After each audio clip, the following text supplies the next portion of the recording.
Hello, I'm Brian Trecey.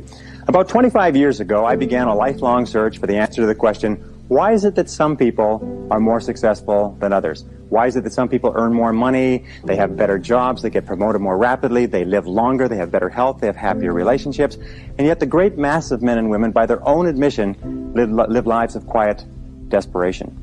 Well, I studied this over and over again. I traveled in over 80 countries on 7 continents. I have learned and spoken 3-4 different languages. I have spent over 30,000 hours studying, and I've come to a very simple conclusion, that successful people are those who do things differently from unsuccessful people. I've also come to another conclusion, is that you or anybody can be far more successful at life or at anything that you want if you will simply learn how and practice it over and over again until it becomes a habit.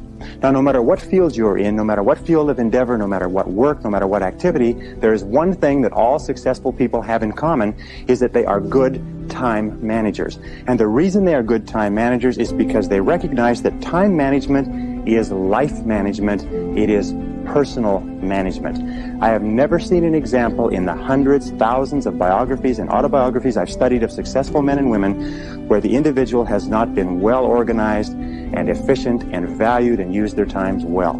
Successful people, winners, use their time well. Losers do not. And in the next 60 minutes, 55 minutes, I am going to give you 21 of the very finest time management ideas ever developed. If you use these ideas systematically, you can increase your personal productivity by 2 or 3 hours a day. You can increase your income. You can increase your rate of promotion. You can increase your life satisfaction. You can even increase the length of time you live. The question is, how badly do you want to learn how to manage your time well? How much effort are you willing to put into it? Because the key to time management is self-discipline. Probably the best way to put it is this, is time management is self-discipline in action, and self-discipline is the key to success. So let's get started right now with these 21 key ideas. The first idea, the most important of all, the core of time management, the axle around which the wheel of life turns, is goals. What are your goals? What is it that you want to be or to have or to do? What is it that you want to accomplish in the next 1, 2, 3, 4, 5 years? The top 3% in every field have goals. The balance of the population have either very vague goals or no goals at all. So the question you have to ask yourself is, who am I? Where am I going? What do I want to accomplish? And there are 3 major areas of goals that you have to think about. The first is your personal and your family goals. These are the reasons why you're alive. What do you want to accomplish for yourself and for your family? Write them down. Define them clearly. The second set of goals that you have to ask is your business, your career, your financial, your material goals. What is it that you want to accomplish in the external world? Where do you want to make your contribution? The third type of goals you have to ask about are your self-development goals. And in my estimation, your ability and your willingness and your tenaciousness in developing yourself is the key to accomplishing everything else. So let's go from goals as the core of success to point number 2, which is organized plans of action. In an interesting study, or a variety of studies that have been done, they've come to the conclusion that organized plans of action are the key to all success. In fact, action without planning is the cause of every failure. Action without planning is the cause of underachievement. Action without planning is the cause of frustration, time wastage, anxiety, stress, and lack of success in life. So organized plans of action are critical. Now, what is an organized plan of action? An organized plan of action is where you take your goal, you take your objective, and you write out every single step that you're going to have to follow in order to accomplish that objective. You write it out and you list all those plans of action, all of those different activities, and you organize them together into a plan that you can then implement on a day-to-day basis. You decide which has to be done first and which has to be done last, which is more important, which is less important. In fact, the ability to set goals and to create plans for their accomplishment is the master skill of success. Now, the third point in excellent time management is analysis. Make a list. In fact, it's been discovered that if you make a list before you begin any task or job, you will immediately improve your productivity by 25%. How do you make a list? Well, you make your list for the week, the Sunday or the Saturday before, and you make your list for each day the evening before, and you always work from a list. Now, why do you make it the evening before? The primary reason is if you make a list the evening before, the subconscious goes to work on your list while you're asleep. And during the night, the subconscious will solve problems and bring insights to you. You'll wake up in the morning with insights, ideas, intuitions, answers that will make your day more productive. Now, the fourth principle for effective time management is to set priorities. It's interesting, there are many people who have goals vague or clear. There are many people who do make plans, but the biggest single problem in human life is setting priorities, determining what is relevant and what is irrelevant. And in setting priorities, an Italian economist named Vilfredo Pareto in 1895 came up with a principle which is called the Pareto Principle. We call it the 80-20 rule. It says that 80% of the value of what you do will be contained in 20% of the things that you do. What does this mean? It means if you make a list of 10 things that you have to do today, you will find that 2 of those things are worth all of the others put together. Now, the difference between highly effective people, as Vilfredo Pareto said, was that highly effective people work on the vital few versus the trivial many. The difference between the two is that ineffective people work on the trivial many. They work on things that are fun. They work on things that are easy. They work on little tasks, fun tasks, irrelevant tasks, but they keep putting off and delaying working on their major tasks. So the key to success is always be asking this question: what is the most valuable use of my time right now? The fifth key idea in time management, which I am a fanatic on, is concentration. Concentration. Many people come to me in my seminars and they say, well, I never learned how to concentrate. I can't concentrate. How do I learn to concentrate? Learning how to concentrate is absolutely essential to success. As a matter of fact, it is impossible for you to accomplish anything worthwhile in life without the ability to concentrate single-mindedly on one thing at a time and stay with it until it's complete. In fact, time and motion studies have shown that if you start a task and you put it down and you come back to it and pick it up and start it and put it down and come back to it and pick it up, that it will take you as much as 500% of the necessary time to do a task than if you picked it up and carried it through. The sixth key to time management is deadlines and rewards. Now, psychologists have discovered that 85% of the reason that you or I do anything is because of what we expect to happen as a result. We call this consequences or logical consequences. 15% is because of what we've been told, but 85% is the consequences that we expect. So therefore, what you do is when you have an important task, the way that you motivate yourself to do the task is you structure a specific reward that you're going to get when it's finished. The next principle, number 7, is what is called the time log, which is writing down and keeping track of where your time is going. All effective people know where their time goes. Now let me tell you an interesting principle with regard to time management. It is this, is the more important you are, the more successful you are, the more you tend to measure out your time in minutes. The less successful you are, the more you tend to measure out your time in hours, days, and weeks. The average person thinks of terms of morning or afternoon. The above average person thinks of hours. The successful person thinks of half hours. The very successful person thinks in terms of minutes. They allocate their time carefully. Now, the only way that you can do that is what? Is you've got to keep track of what you're spending your time on. 60, 70, 80% of people are not aware of how they spend their time. The next principle is the principle of procrastination.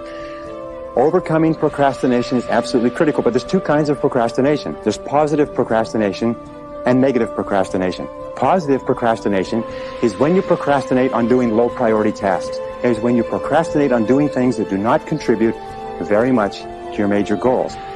Negative procrastination is when you procrastinate on what is called your most important tasks. Now, there's an interesting point, is that their tasks are either urgent, which means they have to be done now, or they are important, which means they don't have to be done now, but they have a very high impact on your future.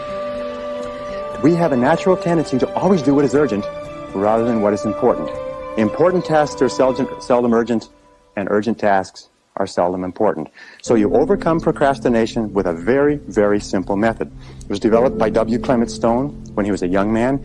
He built a fortune of $500 million, and this is one of the central principles of his life. It's simply this.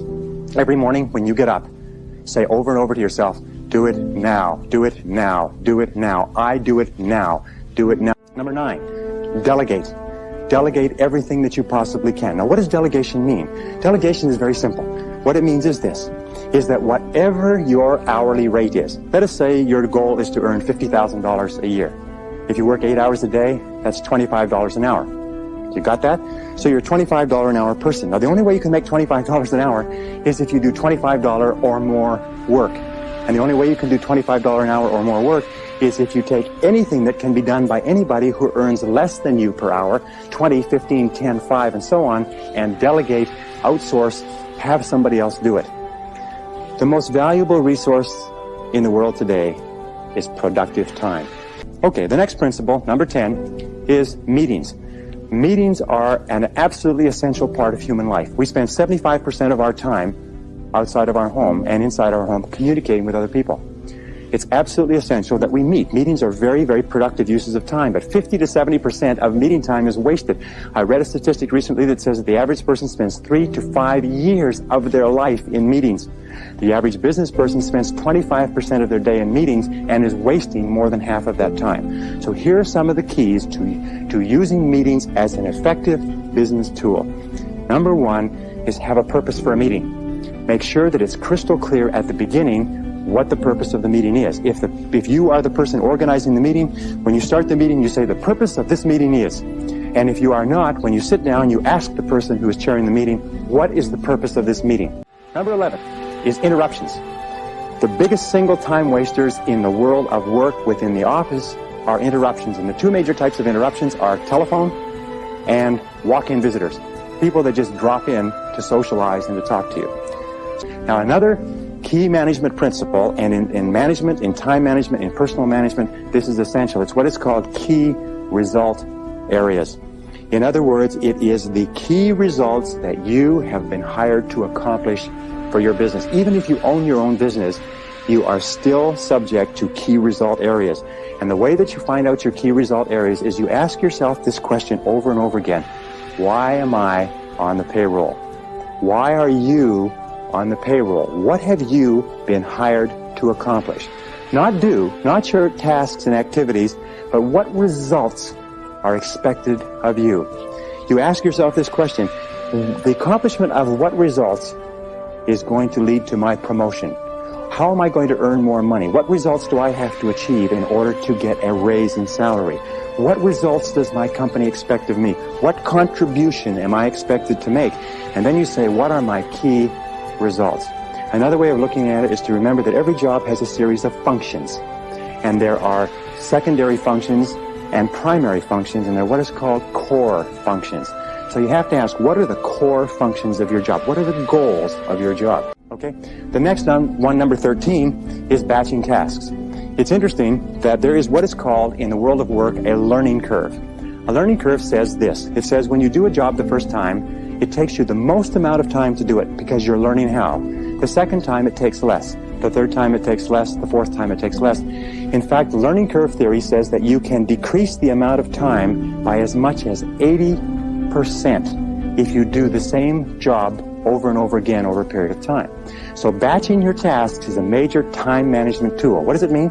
It means that if you're going to make phone calls, make all your phone calls at once. Have your calls held, make them all at once. If you're going to do invoices, do all the invoices at once. If you're going to do correspondence, do all the correspondence at once. If you're going to read and catch up, read everything at once. It's been found that if you do this on a regular basis, you'll get so much more done by doing it and concentrating on batches of tasks than if you did not. So batch your tasks whenever you possibly can. Okay, the next principle is neatness. It's an interesting thing because you run into people all the time. I run into people in my office who say, it's okay if my desk is messy, I know where everything is. Now you have to understand one thing, is intelligent people, people with good memories, can very often remember where everything is. But it just means that they are using their intelligence to combat the inefficiency of neatness.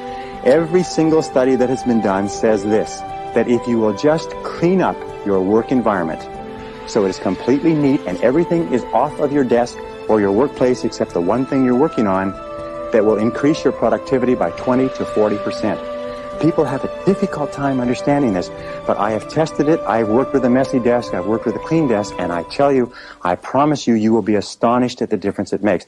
Number 15 is what is called getting chunks of time.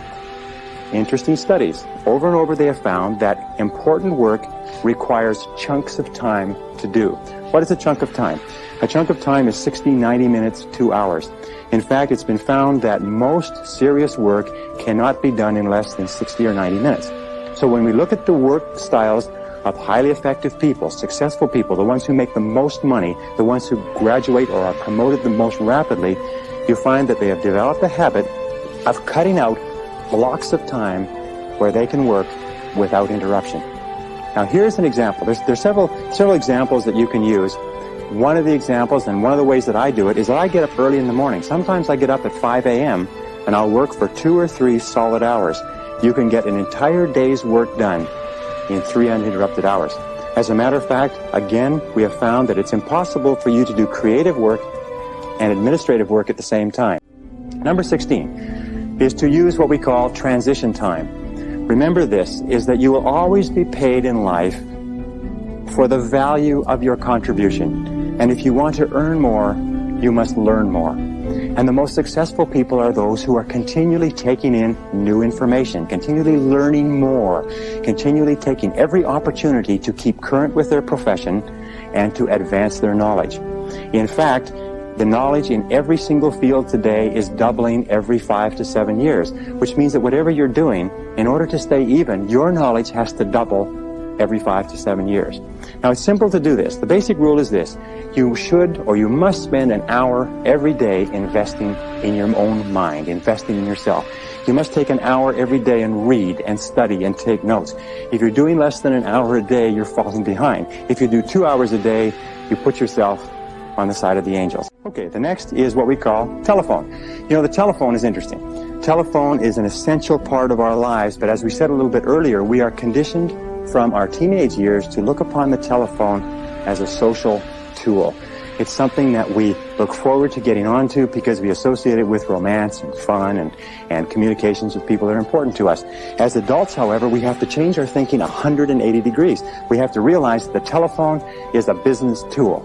The telephone is a business tool. It's like a computer, it's like a typewriter, it's like a photocopier. It may have other uses, but it's a business tool. So here's the rule with using the telephone. Get on and get off fast. See how fast you can get on and off the phone. Control your telephone calls, as we said before. Let other people, let your telephone calls get batched so that you can call them back and you control the calls. Call back at their lunchtimes. Call back at the end of the day. Call back so you control the time. Now, when somebody calls you and you take the call, here's the key question. Always ask, what can I do for you? They'll always have a tendency to say, hi, how you doing? How's things going? How's the weather out there? You say, fine, what can I do for you? And get straight to the point of the phone call. Another thing that you can say is, how can I help you? But make it very, very clear that this is a business call. The next key is punctuality. One of the most important things you can get in terms of reputation is a reputation for being punctual, which means being on time. My friend Joel Weldon says it very well. He says, if you're not early, you're late. That there is only one minute period in any appointment when you're exactly on time. And so if you aren't there early, you're there late. Now, number 19 is called work simplification. Do you know that at the turn of the century in the United States, it took 50% of the American population to feed, working on the farms, to feed the other 50% living in the cities. Today, it takes less than 3% of the farm population to feed the other 97% in the cities and half of the world besides. The reason for that is because of mechanization, systematization, simplification of the agricultural process. As a matter of fact, every great advance that has been made since the Industrial Revolution has been toward simplification. Always be looking for ways to do tasks faster, easier, cheaper, quicker, better. Always be looking for ways to do them faster. As a matter of fact, over and over again, individuals have put their careers on the fast track by finding ways to streamline existing processes. Number 20 is the magic word. The magic word in time management is no. Learn to say no to activities, tasks, responsibilities, and obligations that do not contribute to the most important goals that you have set for yourself. The word no is magic, and the place and the time to use the word no is early and often. It's like the wastebasket. Wastebasket is your best friend when you're sorting the mail. You know, the average person spends 8 months of their life sorting junk mail, reading through junk mail. Absolutely phenomenal. Recent study. It's incredible how much of your life is taken up by people who ask you to do things and you do it because of a sense of obligation. And finally, number 21 is balance. In all of time management, you have to ask this question: is what is the purpose of managing your time well? What is the purpose of getting an extra 2 or 3 hours a day? And the purpose is to enhance and improve the quality of your life. And the most important things in a person's life are their health, their peace of mind, and your relationships. In fact, the quality of your relationships is the true measure of your quality of life. So take time to invest time in your relationships. Spend time with the people who are close to you, your spouse, your loved ones, your parents, your children. Take time, because that's what life is. Life is managing your time so that you can do the things that are most important to you. We start off in life thinking, boy, if I'm really successful at my job, then I'll be able to do all of these things for myself and my family. And what happens is we lose sight of that goal and we become totally preoccupied with the job to the exclusion of the family. Now, if I could just summarize by saying 2 or 3 quick things. The essence of success in time management is goals. The key to goals is to write them down and to make organized plans for their accomplishment. The key to those organized plans is to set priorities and determine what is more important and what is less important. And always concentrate on the most valuable use of your time. The key to concentrating on the most valuable use of your time is to stay at the task until it's finished.